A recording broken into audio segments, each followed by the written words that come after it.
My journey into watchmaking began when I returned from 8 years living in China. I'd been running my own business over there and came back and decided to retrain, but retrain as what? So I'd been to the library and got out books and everything. Do I want to be a pilot? Do I want to be a gardener? Do I want to be a doctor?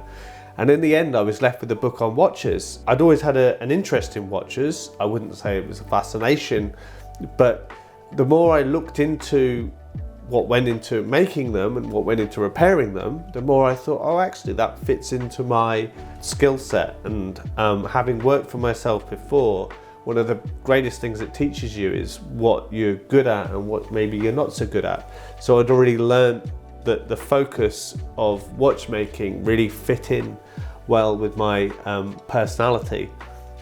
So once I'd made that decision, the next step was, how do I go about it? So I contacted some local watchmakers in the area, asked for some advice, and in the end found that there were some courses that were being run which would go to teach watchmaking, and so took the leap to become a full-time student and really immerse myself into this world of watchmaking and learning to make watches by hand.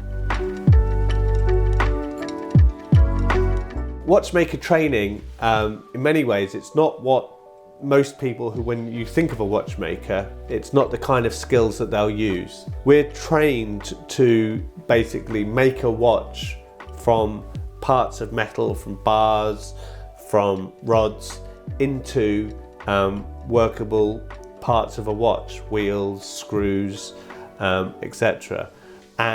Whereas when most people who would be a watchmaker are generally just involved in the repair of a watch, and if something's broken, they swap it out for something new. And if nothing new is available to put in there, then they'll say it can't be repaired. So I spent in the end 4 years learning how to make these parts by hand using centuries-old techniques. Many of the tools that you use haven't changed in hundreds of years. And certainly one of the most important aspects of it was changing your mindset, because it was a completely foreign concept, the idea of working to such tiny tolerances, where you're working to create something that is in some cases as thick as a human hair, and having to get it to within accuracies of just a few microns, or just a few thousandths of a millimeter. And having never created anything using my hands before, that was really quite a strange concept and idea to change my whole mindset to.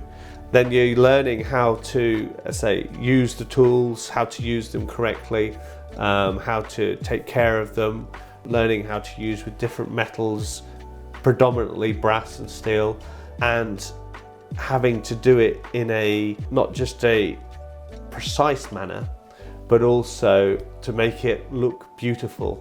Everything needs to look as if it's essentially perfect, with no blemishes or scratches or marks. You learn techniques such as how to blue things by heating them, or polish them so that they have such a high finish that they almost don't reflect light from certain angles. It's called a black polish. So you're having to combine the most difficult part of micro mechanics with almost jewelry making, which is also then making it look aesthetically pleasing. One of the things I wanted to do as a watchmaker was to actually make a watch, to create my own watch, and to do that as much as possible entirely by myself from scratch.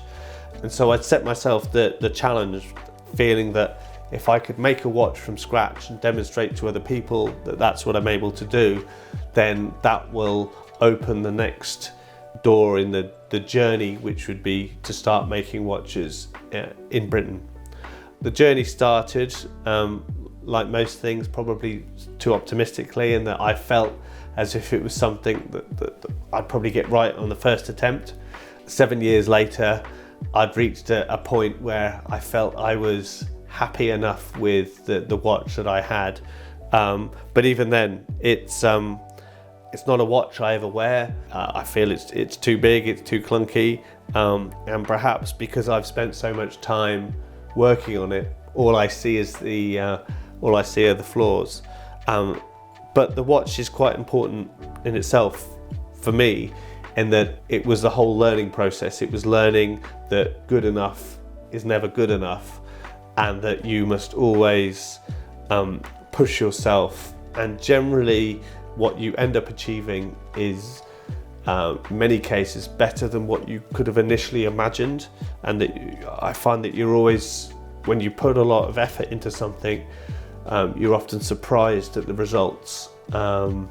And so that's kind of what this watch represents. It's basically learning and becoming a watchmaker, and then learning to be able to, say, demonstrate that to other people, that look, I can do it, and if you put your faith in me, then I can make a watch for you. Great British Watch Company.